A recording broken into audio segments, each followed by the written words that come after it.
हरी हरी. मी विश्वास प्रल्हाद तावसे व माझी सहधर्मचारिणी सौ यशस्वी, आम्ही पुण्याला औंध या भागात राहतो.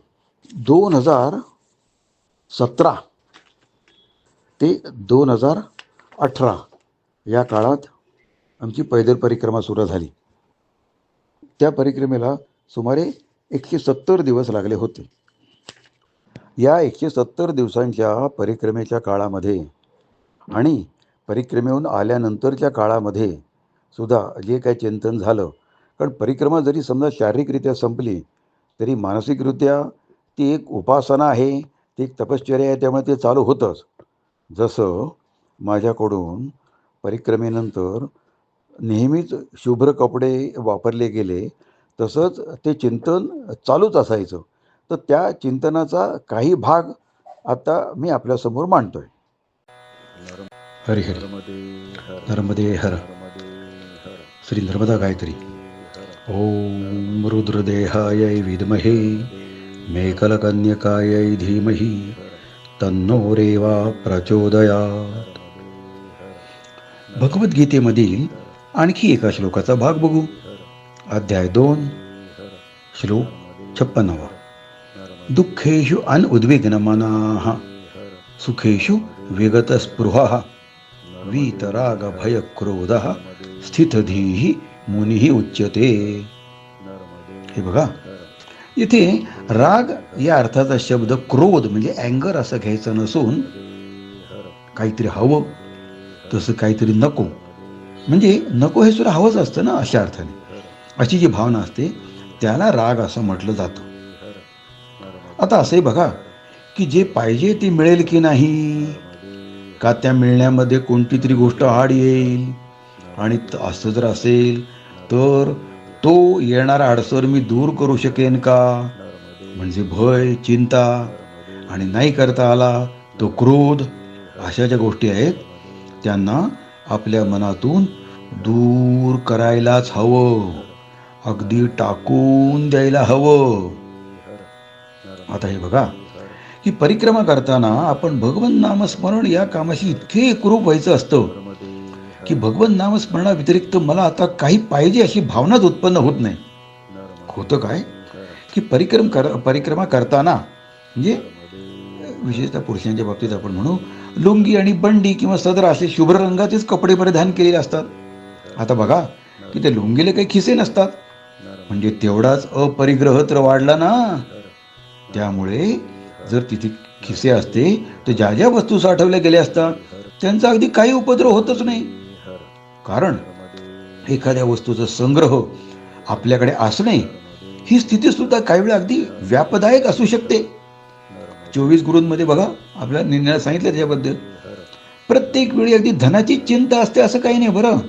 आता हे बघा की आपण अशाच वस्तूंचा संग्रह करू की ती वस्तू मला हवी आहे, ती नसेल तर मला बऱ्याच वेळा बऱ्याच प्रमाणात गैरसोय सहन करावी लागेल, किंवा अमुक अमुक प्रसंग माझ्यावर कधीतरी येईल आणि त्या प्रसंगी मला ती वस्तू नक्की उपयोगी पडेलच, आणि म्हणून ती वस्तू मला माझ्याबरोबर सतत बाळगणं आवश्यक आहे. बरं, अशा विचाराने मी त्या वस्तूचा संग्रह करतो, आणि त्यामुळे होतं काय की त्या वस्तूमधूनही त्या प्रकारच्या भावना आपल्या आपणच प्रक्षेपित करून घेत असतो. पण परिक्रमा मार्गात तर असं काही होण्याची शक्यता नसतेच, कारण बऱ्याचशा वस्तू तुम्हाला संग्रहित ठेवताच येत नाहीत. त्यामुळे त्या वस्तूंचा आपल्यावर काही परिणाम कसा होईल.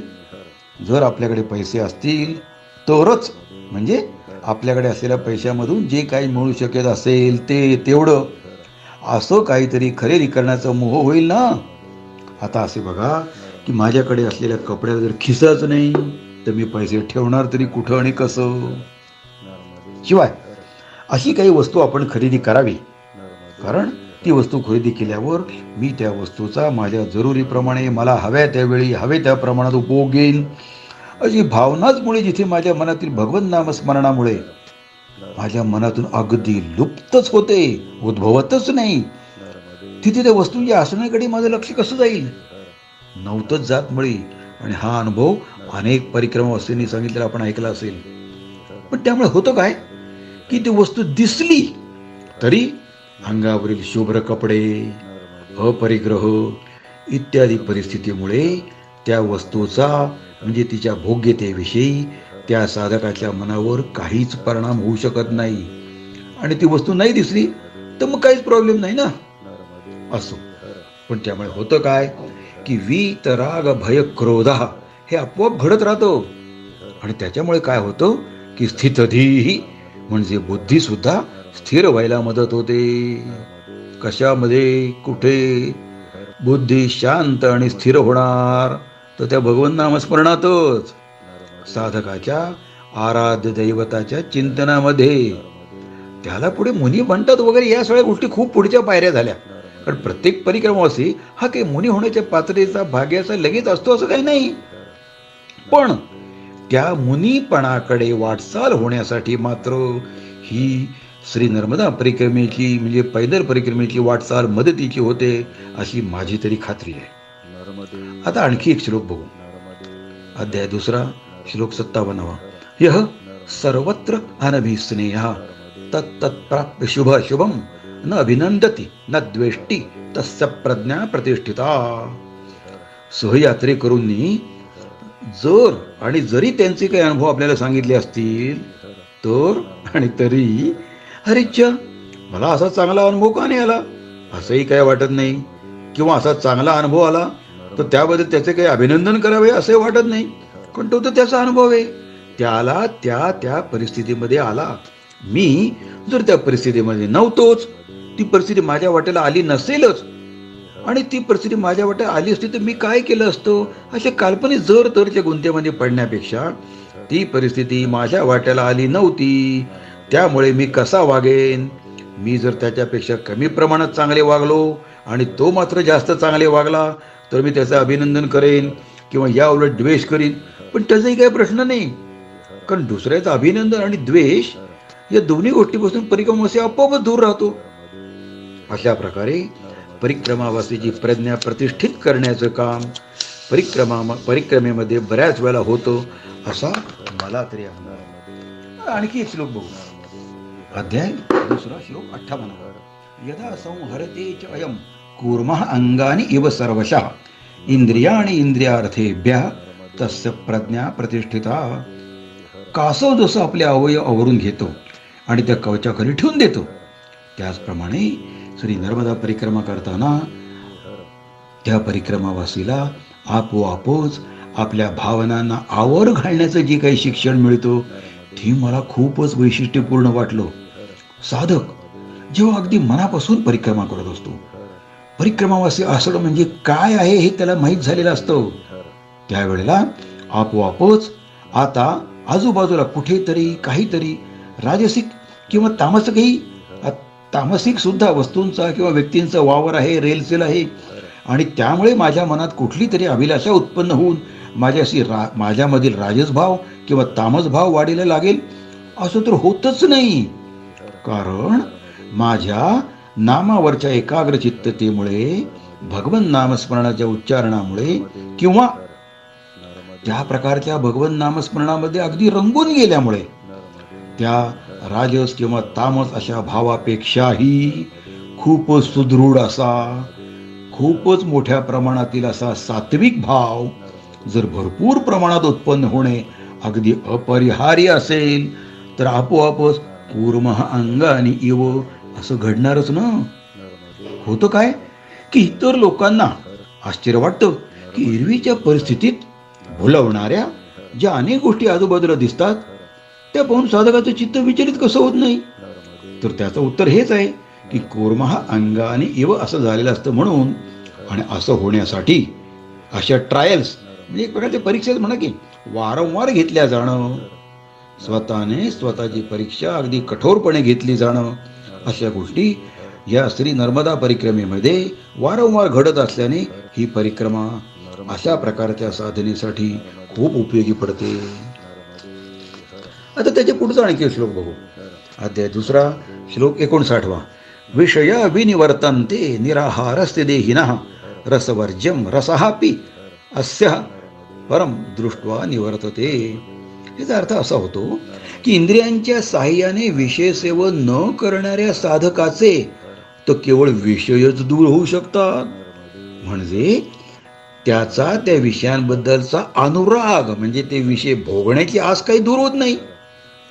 पण परमात्म्याच्या साक्षात्काराने मात्र तो अनुरागही दूरच असतो. आता बघा की त्या परमेश्वराच्या साक्षात्कारासाठी उपयोगी पडणारे असे सतत सतत आणि सतत केले जाणारे भगवत नामस्मरण हा तर त्या परिक्रमावासीच्या सर्वोच्च प्राधान्यक्रमाचा भाग असतो ना. परिक्रमा करताना काय, कुठे, केव्हा आणि किती खायला मिळणार याबद्दलची कोणतीही चिंता न करता फक्त भगवत नामस्मरणावरच आपले सर्व लक्ष केंद्रित करायचे असते. आता हेही ध्यानात घ्यायचं आहे की आहार हा शब्द फक्त अन्न आणि पाणी इतक्या मर्यादित अर्थाने घ्यायचा नाही बरं. तर संवेदना ग्रहण करणाऱ्या पाचही इंद्रियांतर्फे, सर्व ज्ञानेंद्रियातर्फे जे त्यांच्याशी संबंधित असे विषय असतात त्यांच्या ग्रहणासंबंधी घ्यायचा असतो बरं. म्हणजे शब्द, स्पर्श, रूप, रस आणि गंध यांचं जे काही ग्रहण केलं जातं त्या सर्वांकडेच ती सारी इंद्रिये, ती इंद्रिय कशी तर प्रमाथीनी म्हणजे क्षोभवणारी, त्यांची ताकद एकवटून अगदी एकाच वेळी साधकाच्या मनावर, निग्रहावर, त्यांच्याकडे दुर्लक्ष करण्याच्या जे काही निग्रह असतो तो हल्ला करायला प्रवृत्त होतातच. स्वतःच्या बळावर साधकाच्या मनाचे बलात्काराने हरण करतात. त्या संबंधित इंद्रियांच्या विषयांच्या अनिवार अशा ओढीमुळे ती इंद्रिये साधकाला म्हणजे त्याच्या मनाला अगदी खेचून नेण्याचा प्रयत्न करत असतात. पण साधकाकडे त्याच्या सद्गुरु वचनांचे, शास्त्रवचनांच्या अभ्यासाचे, भगवत नामस्मरणाचे जे अतिशय तेजस्वी आणि धारदार असे खड्ग असतं ना, त्याच्या साह्याने त्या सर्वच इंद्रिय आणि त्यांचा विषय यांचा अगदी समूळ छेद करण्याची प्रॅक्टिस करता येते. विषय आणि इंद्रिय यांची ताटातूट कशी करावी याबद्दल श्रीमद भागवत शास्त्रातील 11 स्कंधामधील हंसगीता नावाचा जो स्वतः भगवंतांनीच उपदेश केला आहे तो जिज्ञासूंनी जरूर अभ्यासावा. ही जी मन आणि इंद्रियांची खेचाखेची साधकाच्या दैनंदिन जीवनात सतत सतत आणि सतत घडत असते ना, त्याच्यापेक्षा कितीतरी नगण्य प्रमाणात या परिक्रमेच्या वाटचालीच्या वेळी घडते. कारण त्या इंद्रियांना तर शोधून सुद्धा त्यांचे विषय मिळत नाहीत ना.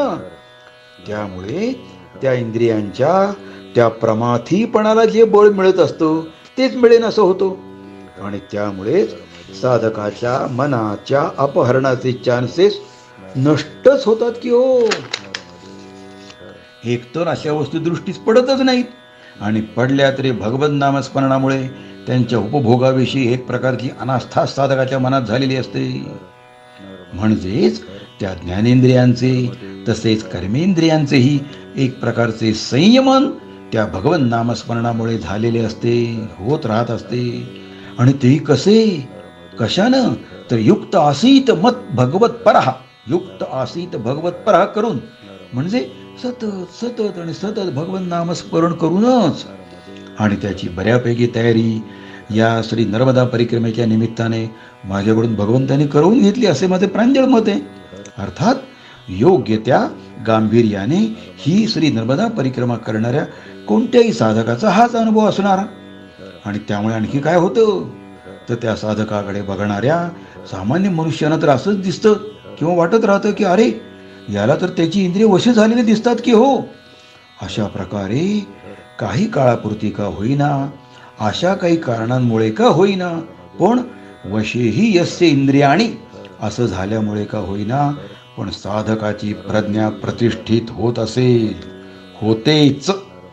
भगवत नामस्मरणाकडे साधकाचे एकचित्त आणखी चांगल्या प्रकारे होत असेल, त्याच्या मनात जर फक्त आणि फक्त त्याच्या स्वतःच्या आध्यात्मिक उन्नतीचेच विचार उमलत असतील तर त्या साधनेत फक्त प्रगती प्रगती आणि प्रगतीच होणे, यालाच श्री नर्मदामयीची कृपा म्हणावं हे बरं. हरिओम नर्मदे हर.